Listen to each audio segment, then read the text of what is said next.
A mentira é sempre um pecado? Essa pergunta é importante porque algumas pessoas parecem considerar a mentira como um pecado circunstancial. Ou seja, dependendo da situação, a mentira não é pecado. Por exemplo, se várias pessoas estivessem correndo risco de vida, para salvá-las, eu poderia tranquilamente mentir e isso não seria pecado. No entanto, a doutrina tradicional da Igreja nos recorda que a mentira é sempre intrinsecamente má. Ela é desordenada. O próprio Catecismo da Igreja Católica nos diz no número 2485, a mentira é condenável em sua natureza. Dizer que ela é condenável em sua natureza quer dizer o seguinte, que ela não é pecado porque é proibida, ela é pecado porque na sua própria realidade, no seu próprio ser, ela é desordenada. Vou dar um exemplo. Por exemplo, é pecado comer carne na Sexta-feira Santa. Por quê? Porque é proibido comer carne na Sexta-feira Santa. Mas, já que não é algo intrinsecamente mal, podem dar-se circunstâncias. Por exemplo, quando a pessoa está doente, quando se dá uma situação de ter que trabalhar naquele dia, quando é dispensada justamente pelo seu pároco ou diretor espiritual e assim por diante. Então quer dizer que é algo que não é intrinsecamente mal. As circunstâncias podem tornar aquele ato de comer carne na Sexta-feira Santa lícito, moral, tranquilo. No entanto, a doutrina da Igreja diz que em nenhuma circunstância é justificado mentir. E que a mentira ela é sempre um pecado. Pode ser que seja um pecado leve, um pecado venial, mas é sempre um pecado. Mas por que isto? Pela própria natureza das coisas. Ou seja, a nossa fala foi feita para comunicar.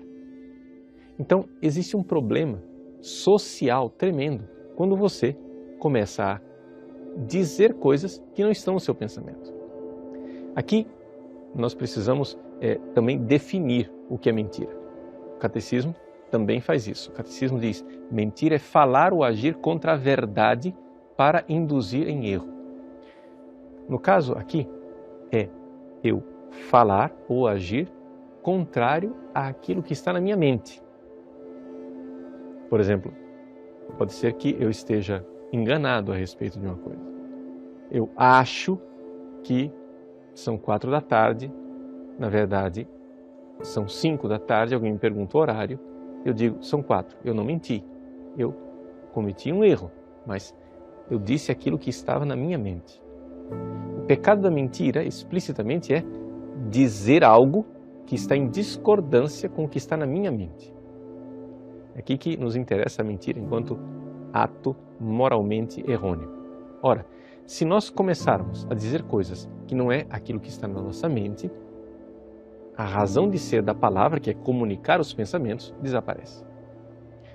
Além disso, nós cristãos temos em suma, excelente importância, em grau elevadíssimo, a verdade.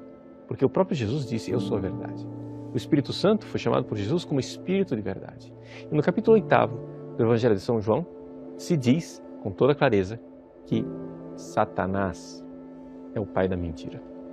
Portanto, onde quer que a mentira se encontra, não se pode encontrar nada de bom. Outra coisa é dizer que existem circunstâncias em que eu posso não mentir, porque isso está sempre excluído, mas posso usar de restrição mental. O que é a restrição mental? A restrição mental, no sentido estrito da palavra, ela é sempre proibida porque, de fato, é simplesmente uma questão de mentira de uma forma mais sofisticada. Por exemplo, eu nunca estive, sei lá, em Alexandria. E então alguém me pergunta, padre, o senhor já esteve em Alexandria? E eu digo, sim, estive em Alexandria. Mas na minha mente, estou dizendo, através da internet, ou através de uma fotografia, ou através de um vídeo. Na verdade, eu estou mentindo. E nesse sentido, essa mentira, ela é pecado. Porque é uma restrição mental que é simplesmente uma forma sofisticada de mentir. Mas a restrição mental no sentido amplo da palavra, em que eu digo uma frase ou faço um gesto que é ambíguo por ele mesmo, isto não é pecado, caso eu tenha uma razão grave e proporcionada. Mas é necessário recordar isso. É necessário ter uma causa grave e proporcionada. Vou dar um exemplo que aconteceu historicamente. Eu estudei no Pontifício Colégio Pio Brasileiro em Roma.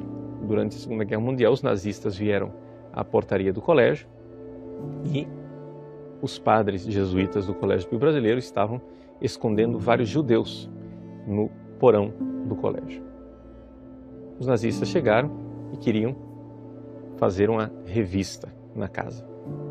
Então, um dos irmãos disse aos oficiais da SS: os senhores não sabem que existem propriedades extraterritoriais da Santa Sé e que entrar nestas propriedades causaria um escândalo internacional?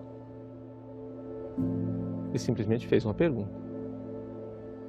Os nazistas pensaram e disseram: bom, não podemos entrar no Colégio Pio Brasileiro. O fato é que o Colégio Pio Brasileiro não é uma propriedade extraterritorial da Santa Sé.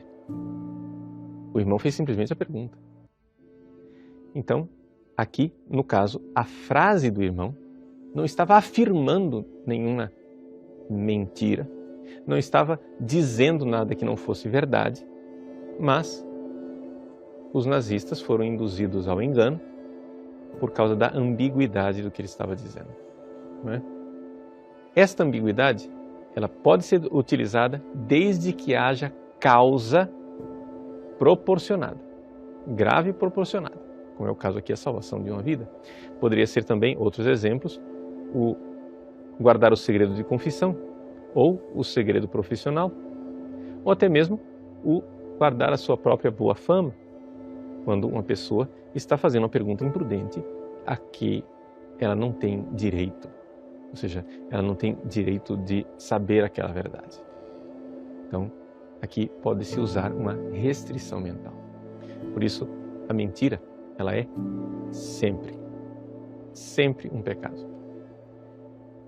Uma outra coisa que precisa ser esclarecida. Existem alguns padres da igreja, como por exemplo, Orígenes, São João Crisóstomo, Hilário de Poitiers e Cassiano, que parecem justificar a mentira e dizer que em algumas circunstâncias a mentira seria aceitável.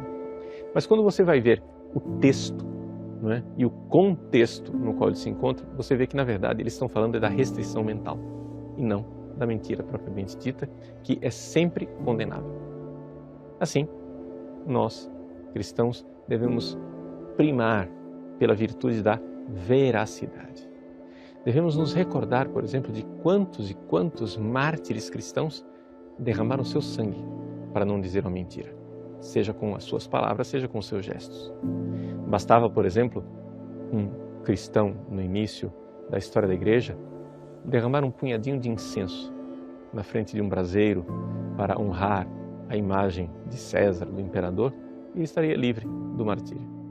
Mas aquele gesto seria uma mentira, seria uma simulação. Seria dizer que ele está honrando como Deus aquele que ele não honrava como Deus.